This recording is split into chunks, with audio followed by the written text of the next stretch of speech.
Student हमने हमारे previous video lecture के अंदर एक्सरसाइज 3.2 के 1 to 5 सम सॉल्व किए, ठीक है। अब उस लेक्चर को कंटिन्यू करेंगे और 6 के आगे के जो भी क्वेश्चन है वो हमें सॉल्व करने हैं, 6 to 10, ओके।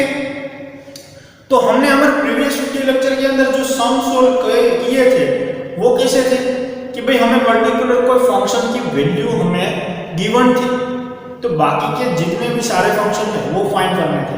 और यहाँ हमें क्या फाइंड करना है, देखो एक फंक्शन की ऐसी वैल्यू गिवन है कि जिसकी वैल्यू हमें पता नहीं है। देखो हमारे पास ये sin 765 की वैल्यू हमें फाइंड करनी है, तो ऐसी हमें कोई भी वैल्यू पता नहीं है।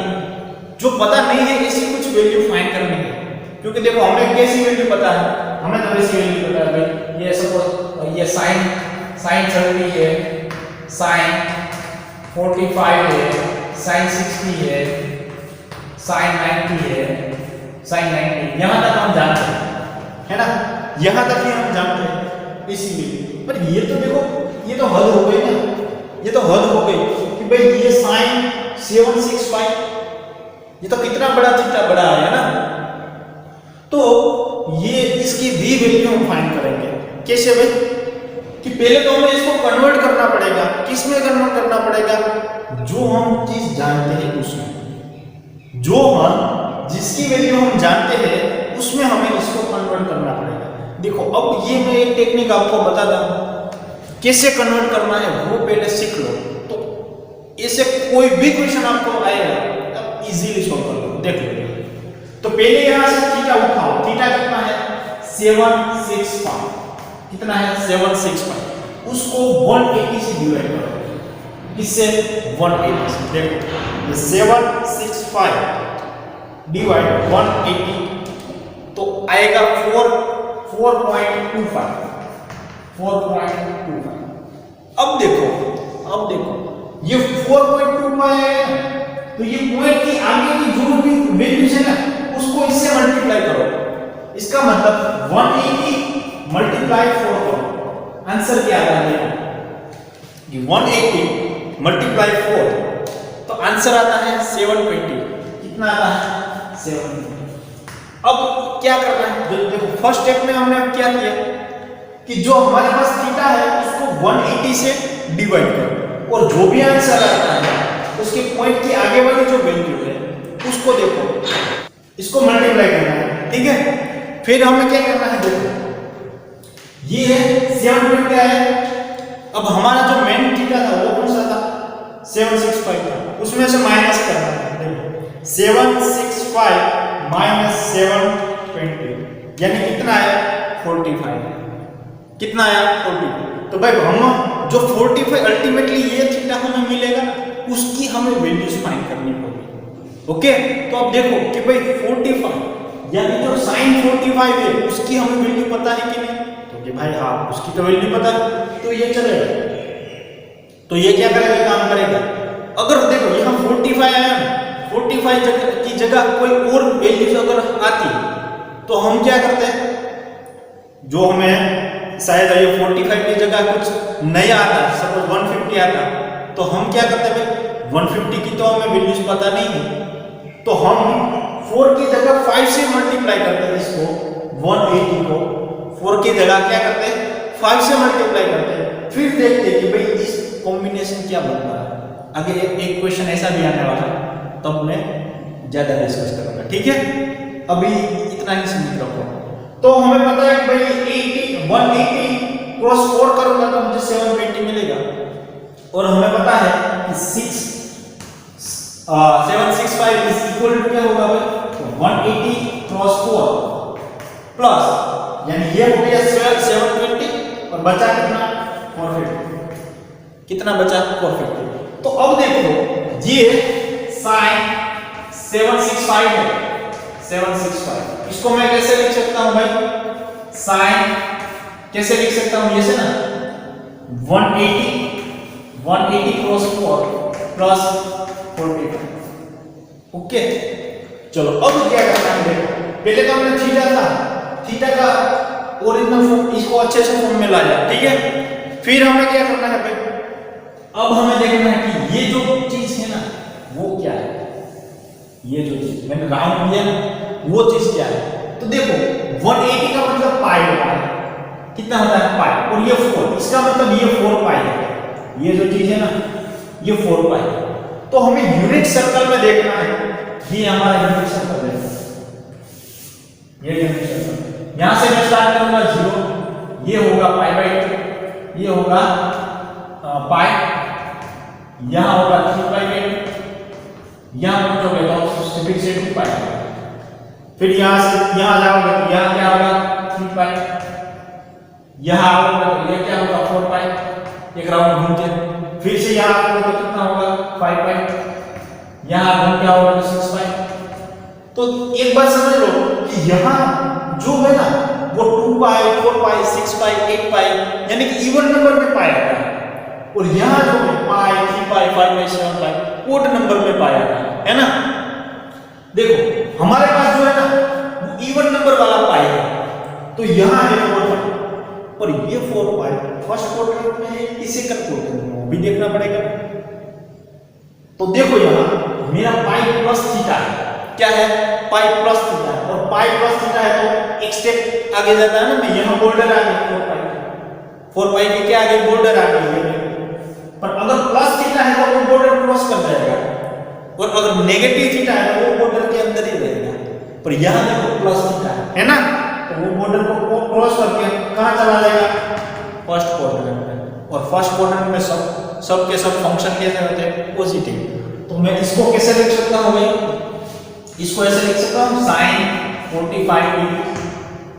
इसका काम क्या है क्वाड्रेंट बताना है कि कौन सा क्वाड्रेंट में फंक्शन है मेरा। ओके, अब इसका काम खत्म हो गया, तो मैंने लिखा 45, अब sin 45 is equal to 1/√2।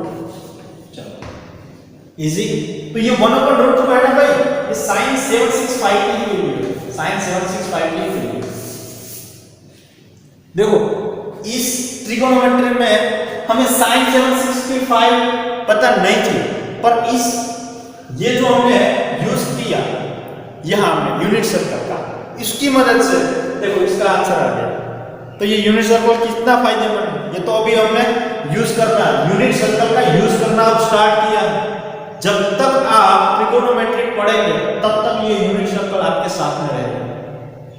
Okay, इसलिए मैंने बोला था कि यूनिट सर्कल की जो भी इंफॉर्मेशन है ना वो वीडियो 2-3 बार देख लो, और कुछ भी उसमें से आपके दिमाग में अच्छे से छाप लो, है ना, कि कोई भी आपको क्वेश्चन पूछे तो वो आपके दिमाग में होना चाहिए। टोटली यूनिट सर्कल आपके दिमाग में होना चाहिए, है ना, तभी ट्रिगोनोमेट्री में मजा आएगा। ओके, देखो सेकंड क्वेश्चन देखो, सेकंड में क्या है कोसेक, सेकंड में क्या है देखो यहां मैं बताता हूं 7, सेकंड में 7 कोसेक माइनस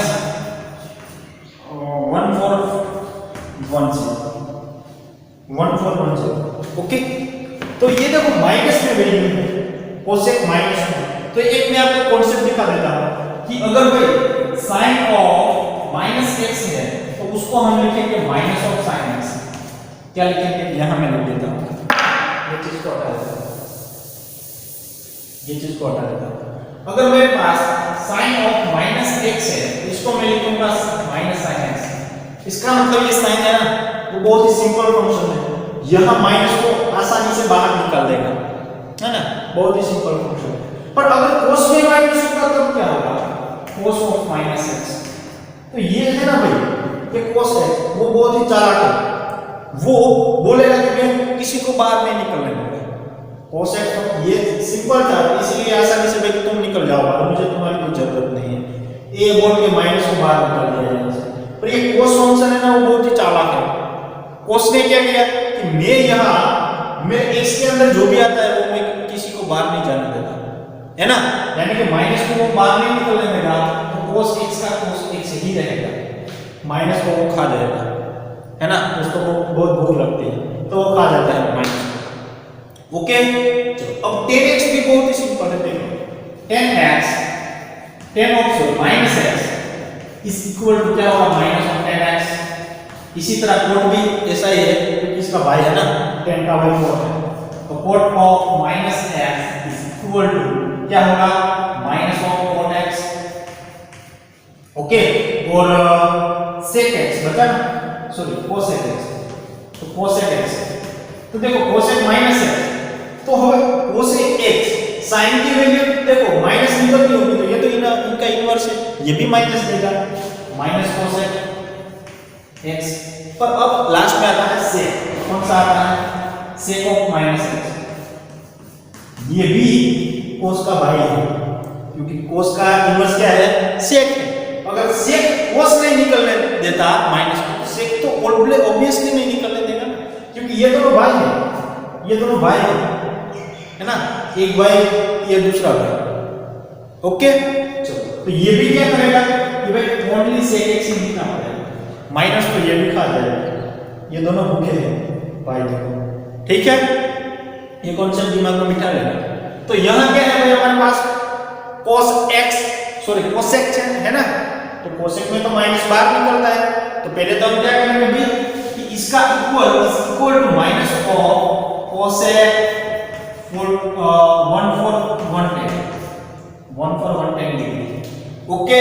चलो अब हम इतनी सारी बड़ा थीटा है 1410 है ना, तो उसका हमें आसानी से थीटा मिलने वाला नहीं है, तो हमें क्या करना है कैलकुलेटर लेना है और इसका कैलकुलेशन करना है। कैसे करना है देखो, पहले तो हम लिखेंगे 1/110 और उसको 180 से डिवाइड करना है, फर्स्ट स्टेप।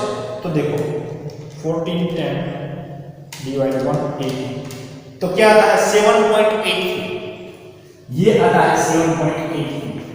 अब हमें क्या करना है कि जो पॉइंट की आगे वाली वैल्यू है उसको इससे मल्टीप्लाई करना है, यानी कि 180 क्रॉस 7 करना है, और देखो 180 क्रॉस 7 तो आता है 1260।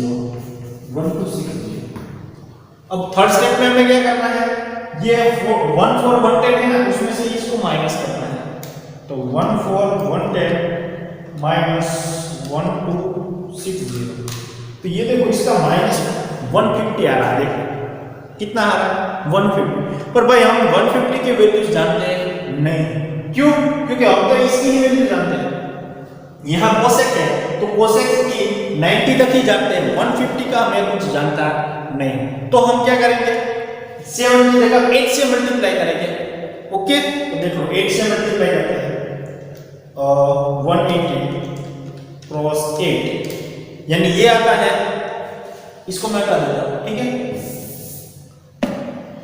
180 cross 8 is equal to 1440 sorry, और अब क्या करेंगे इसको इसमें से माइनस करेंगे तो आएगा -30, कितना आएगा -30, तो -30 यानी 30 रखो ना, तो यहां क्या मिलने वाला है cosec 30, तो cosec 30 की तो आप वैल्यू जानते हैं ना, ओके।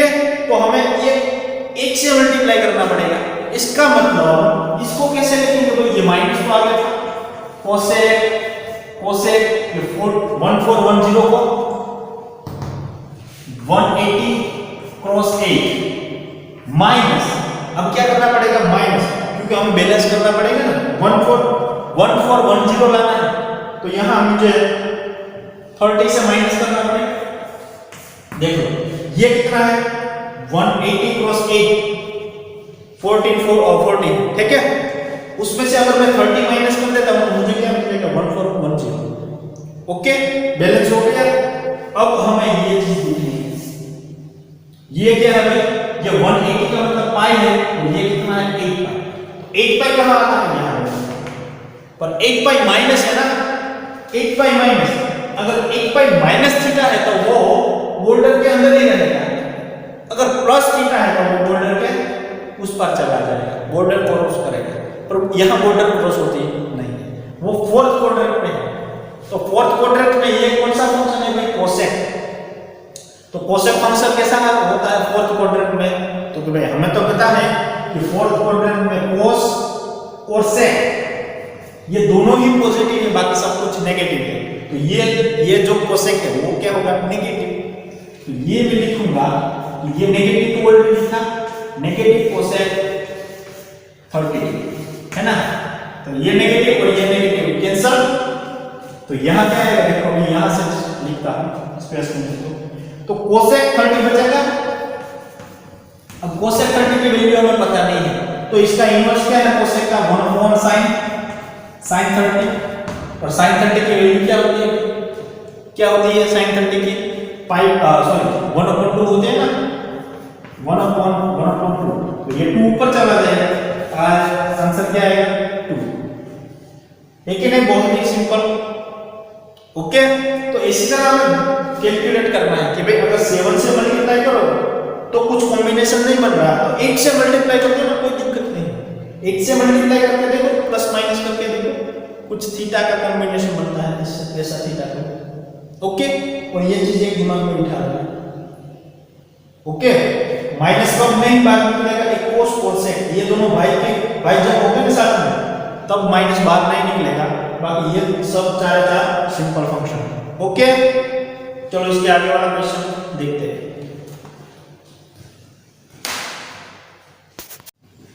चलो अब क्वेश्चन नंबर 8, 9 और 10 देखो, हमने जो 6, 7 और 6, 7 जो क्वेश्चन किए उसमें क्या किया कि हमें जो थीटा था वो किस माप में गिवन था, डिग्री मेजर में गिवन था, है ना, और वो डिग्री मेजर में बहुत ही बड़ी थी।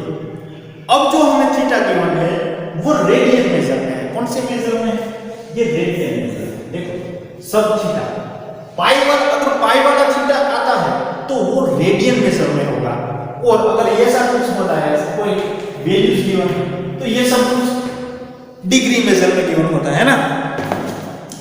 तो चलो इसके लिए तो हमने फाइंड कर लिया कि कैसे हम भाई फाइंड करेंगे इसकी वैल्यू, पर अब रेडियन मेजर में जब हमारा क्वेश्चन होगा तब हम कैसे फाइंड करेंगे, बहुत ही सिंपल है ये तो। चलो देखो कैसे करना है। तो फर्स्ट ऑफ ऑल ये 10 और ये 19π/3 है ना, इसको हमें दो पार्ट में डिवाइड करना है। कैसे पार्ट में कि एक जो पार्ट है ना वो हम जानते होने चाहिए, वहां हम दो पार्ट में डिवाइड करते थे, उसमें क्या करते थे कि भाई अगर मुझे साइन या तो 30 डिग्री मिलना चाहिए, या तो 45 डिग्री, या तो 60, या तो 90, पर अब हम किसकी वैल्यू जानते हैं भाई, या तो साइन रेडियन माप की मैं बात कर रहा हूं, साइन π/6 की वैल्यू, साइन π/4 की वैल्यू, साइन π/3 की वैल्यू, और साइन π/2 की वैल्यू, ये सब की वैल्यू मैं जानता हूं। ओके, यहां मेरे पास फंक्शन है 10 वाला, तो मुझे 10 π/3 की वैल्यू पता है, 19 π/3 की वैल्यू पता नहीं है। तो एक काम करो ना, π/3 की वैल्यू मैं जानता हूं तो π/3 लिख दो ऐसे, क्योंकि हम π/3 है। ओके, तो मैंने ऐसे ही लिख दिया। अब मुझे या तो प्लस करना पड़ेगा या तो माइनस करना पड़ेगा। ये प्लस और माइनस करके मैं 19 π/3 तक जाऊंगा। कैसे देखो, अगर मैं 6 पाई से इसको मल्टीप्लाई ऐड कर दूं, यानी कि ये क्या हो जाएगा 3 6 18 पाई प्लस पाई यानी 19 π/3 आ गया। ओके, अब हमें पता है कि ये 6 पाई प्लस कहां आता है, देखो ये देखो ये मेरा यूनिट सर्कल है, नहीं है पर समझ लो यूनिट सर्कल है। यहां जो होता है ना ये 2 पाई होता है, 4 पाई होता है, 6 पाई होता है, 8 पाई होता है, 10 पाई होता है, 12 पाई, 14 पाई, 16 पाई, 20 पाई। ओके, ये सब इवन नंबर वाले पाई है। और यहां जो पाई होगा ये पाई होगा, 3 पाई होगा, 5 पाई होगा, 7 पाई होगा, मतलब यहां सब ओड नंबर वाले पाई होंगे और यहां सब इवन नंबर वाले पाई होंगे, है ना। तो अब मेरा जो पाई है वो क्यों कैसा है, इवन नंबर वाला पाई। अब भाई पाई की इवन नंबर वाला पाई की ये बॉर्डर है, अब ये बॉर्डर क्रॉस करेगा कि नहीं करेगा वो हमें कैसे मालूम पड़ेगा, इस प्लस की साइन से। तो भाई प्लस साइन होगी है तो वो बॉर्डर क्रॉस करके चला जाएगा, अगर माइनस की साइन है तो वो अंदर ही रहेगा, पर यहाँ प्लस है तो वो फर्स्ट क्वाड्रेंट में चला जाएगा। तो फर्स्ट क्वाड्रेंट में तो सारे के सारे फंक्शन मेरे पॉजिटिव होते हैं, तो ये भी पॉजिटिव होगा, यानी कि ये हो जाएगा 10 π/3। क्या होगा 10 पाई बाई 3। अब सोचा कि मैं 10 पाई बाई 3 की तो वैल्यू मेरे दिमाग में नहीं है, पर sin pi by 3 upon cos pi by 3 ये 10 होता है मुझे पता है। देखो 10 pi by 3 equal to sin pi by 3 upon cos pi by 3। चलो अब sin पाई बाई 3 की वैल्यू क्या है वो तो मालूम होनी चाहिए ना। sin पाई बाई 3 की वैल्यू क्या होती है √3/2 और cos पाई बाई 2 की वैल्यू क्या होती है, सॉरी पाई बाई 3 की वैल्यू क्या होती है 1/2। अब ये 2 कट हो जाएगा तो अल्टीमेटली आपको क्या मिलने वाली है 10 19 pi by 3 is equal to √3। तो ये देख लो कीमत वैल्यू मिल गई है कि नहीं, बहुत ही आसान। ओके चलो अब सेकंड क्वेश्चन देखो। तो सेकंड क्वेश्चन देखते ही आपको पता चलता है कि भाई ये साइन और ये माइनस है ना, तो पहले तो माइनस की बात करनी पड़ेगी। तो हमें पता है कि भाई ये जो साइन है ना वो बहुत ही सिंपल फंक्शन है, तो साइन को आसानी से बाहर निकलने देगा कि भाई हमें कोई दिक्कत नहीं, आप बाहर निकल जाओ। तो ये क्या होगा minus of sine 11 pi by 3 होगा। ओके चलो अब क्या देखना है भाई कि 11 पाई बाई 3 की वैल्यू तो हमें पता नहीं, हमें किसकी पता है, यहाँ पाई बाई 3 है ना, तो हमें पाई बाई 3 की वैल्यू पता है। यहाँ देखो पाई बाई 4 तो हमें पाई बाई 4 की वैल्यू पता है, 15 पाई बाई 4 की नहीं पता। ओके तो इसको हम क्या लिखेंगे माइनस ऑफ साइन, पहले तो यहाँ में पाई बाई 3 लिख देना। ओके क्योंकि इसमें मुझे वैल्यूज पता है। अब या तो मैं प्लस करूंगा या तो मैं माइनस करूंगा, क्या करने वाला हूं 11 पाई बाई 3 मुझे मिलना चाहिए। तो अगर मैं यहां देखो प्लस करता हूं तो मुझे या तो प्लस करूंगा तो नहीं मिलेगा। देखो मैं 3 पाई से अगर मैं मल्टीप्लाई करता हूं तो ये 3 3 जा 9 प्लस 9 पाई प्लस 1 पाई तो 10 पाई होगा। अगर मैं 4 पाई से मल्टीप्लाई करता हूं तो 4 पाई मतलब 4 3 जा क्या होगा 12, तो 12 प्लस पाई यानी 13 पाई हो जाएगा। पर मुझे 11 चाहिए तो माइनस कर दो। अब देखो 4 मत क्रॉस 3 यानी 12 पाई माइनस 1 पाई 11 पाई आगे। Okay easy. चलो अब क्वाड्रेंट में ये करो, ये कौन सा क्वाड्रेंट है भाई, कौन सा है 4 पाई यहाँ आता है और 4 पाई माइनस में तो माइनस में फोर्थ क्वाड्रेंट आएगा और फोर्थ क्वाड्रेंट में हमें पता है कि हमारा साइन जो फंक्शन है वो नेगेटिव होगा। क्या होगा नेगेटिव, यानी कि ये माइनस तो था ही आगे और ये minus sign pi by. Okay अब इसका काम हुआ खत्म। इसका काम तो यही है कि ये कौन सा क्वाड्रेंट में है और वहां जो फंक्शन है उसकी वैल्यू नेगेटिव है कि पॉजिटिव, ये हमें बताओ। ये बता के इसको छोड़ दो, फिर जो हमारा थीटा है वो लिख दो। ओके चलो ये माइनस और ये माइनस कट हो जाएगा क्योंकि काम छूटेगा तो ये माइनस माइनस प्लस हो जाएगा। तो हमें बचेगा वो साइन पाई बाई 3 और sine pi by 3 is equal to हमें पता है क्या आता है भाई √3/2। तो ये जो भी हमें वैल्यूज मिली वो साइन माइनस 11 पाई बाई 3 की वैल्यू है। आई बात समझ में इजी। चलो इस क्वेश्चन को देखो, इस क्वेश्चन को देखो तो हमें पता है कि कोट भी हमारा सिंपल ही फंक्शन है तो आसानी से माइनस को बाहर तो पहले आने देगा। तो ये बनेगा minus of cot 15 pi by 4, क्या होगा 15 पाई बाई 4। अब हमें क्या करना है कि अब हम 15 पाई बाई 4 की वैल्यू नहीं फाइंड कर सकते, पर हमें पता है ये पाई बाई 4 की जो वैल्यू है वो हमें मालूम है। तो हम क्या करेंगे माइनस कोट पाई बाई 4 लिख देंगे।